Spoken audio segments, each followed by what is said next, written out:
Third point in relation to enforcement, because that's not something we've talked a lot about. We've talked a little bit about litigation, but apart from litigation, one area where in terms of fisheries enforcement measures are sometimes taken is IUU fishing, so illegal, unreported and unregulated fishing. Now, of course, this is a much wider issue than just the due regard obligation, but it does touch on the obligation of states to take into account the conservation measures and their respective rights and obligations.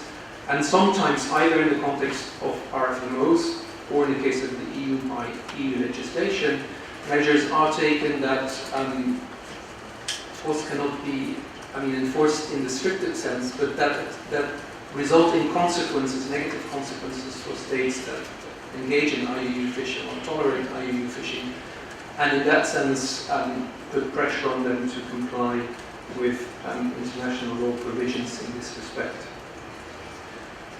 My second point, perhaps very briefly, two examples of where balancing issues, and not necessarily limited perhaps to due regard, but also the respective rights under coastal states and other states have arisen is, for example, at the end of last year, negotiations were concluded on an agreement to prevent unregulated fishing in the high seas part of the Central Arctic Ocean.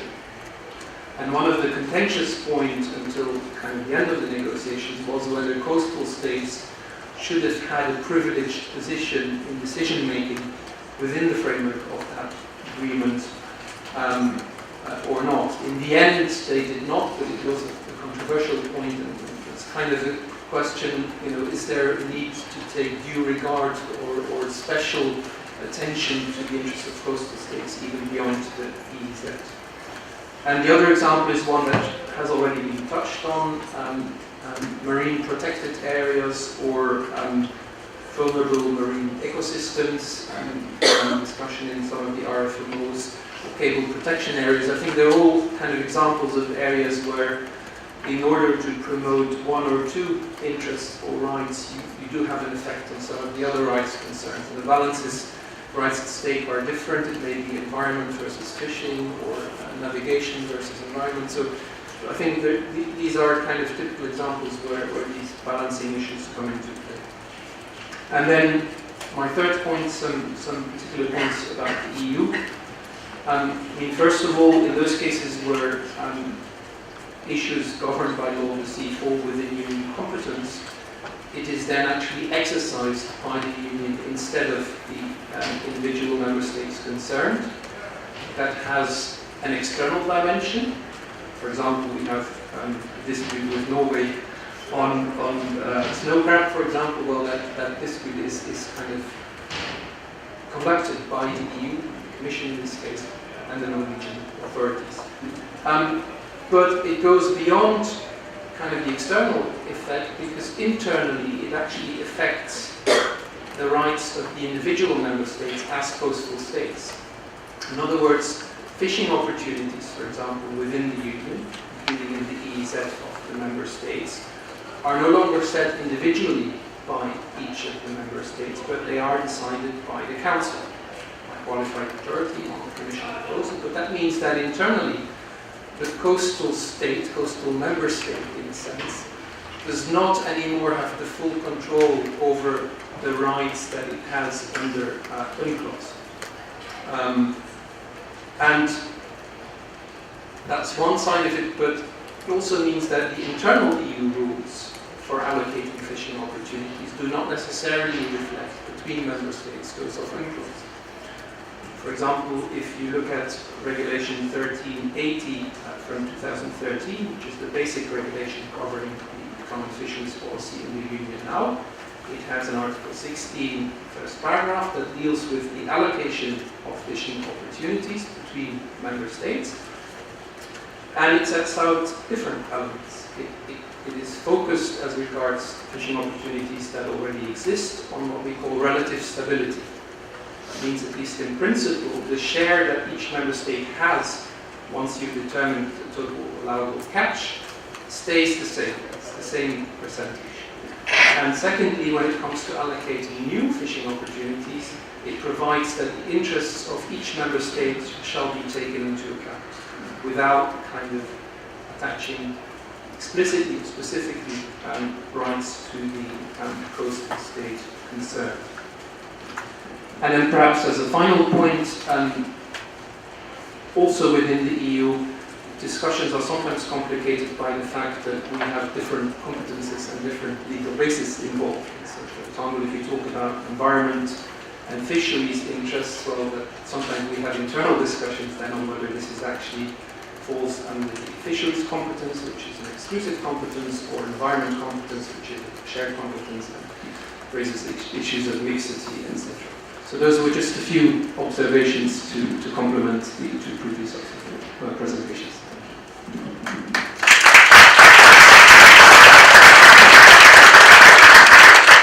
Thank you very much. I think I'll give the opportunity to the presenters to give a few remarks on this.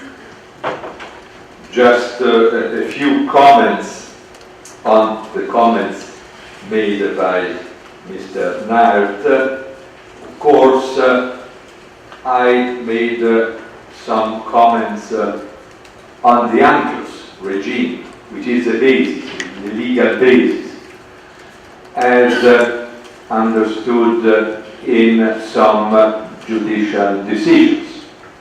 But then we have different words, and we have the words of multilateral regional fisheries agreements, as you rightly remarked. And this counterbalances, this can provide for particular regimes which in fact are applicable and replace the UNCLOS regime. And this is an important element within the global picture. Then we have for many European states the particular world of the European Union, where we have many different competences. We have the exclusive competence of the European Union in the field of fisheries. We have shared competences in the field of protection of the environment. We still have some national competences in certain fields, for example, maritime delimitations. And this is a quite complex world, and this explains all the discussions on competence. Who is competent? And in the field of fisheries, Mr. NAERT said that coastal states, members of the European Union, do not have the full control.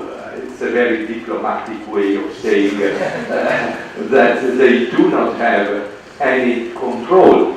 In my modest experience as a representative of my country, Italy, in certain discussions in Brussels, I have learned that if you pronounce the word fish or fisheries as a national delegate somewhere in the European Union legislation, the death penalty is provided. I'm not an expert. I cannot tell you where precisely in the whole body of European Union legislation there is a death penalty.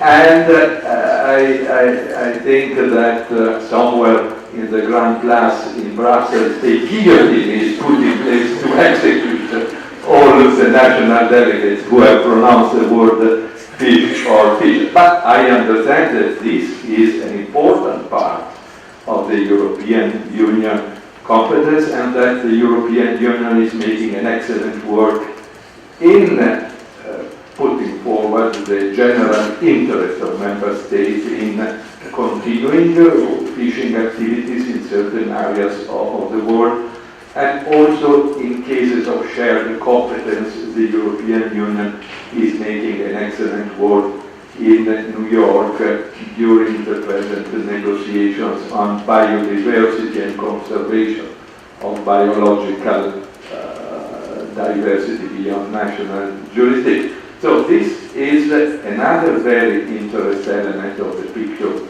that European states must take into account.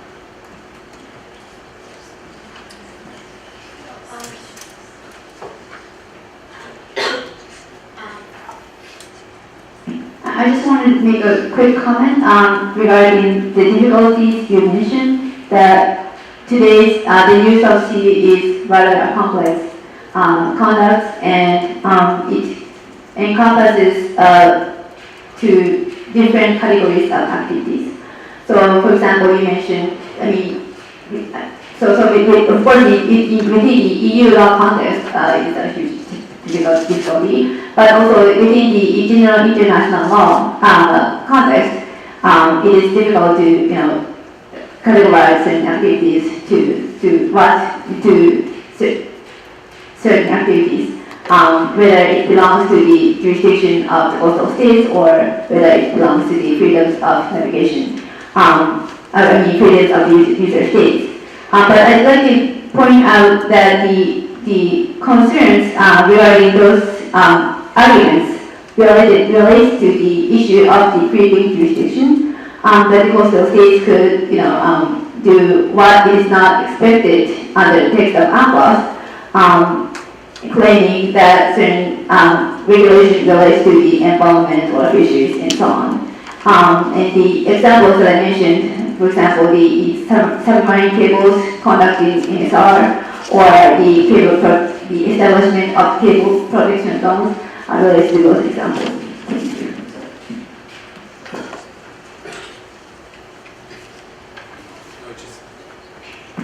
Just one comment to avoid any misunderstandings.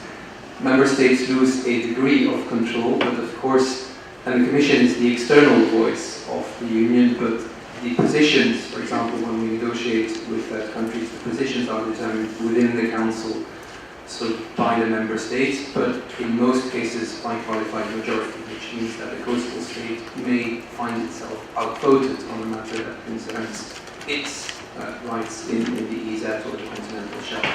But it's not to say that Member States have have lost all control over EU legislation that they're implementing. I think it's time for us to open up the questions from the audience. You're very welcome to step in this discussion.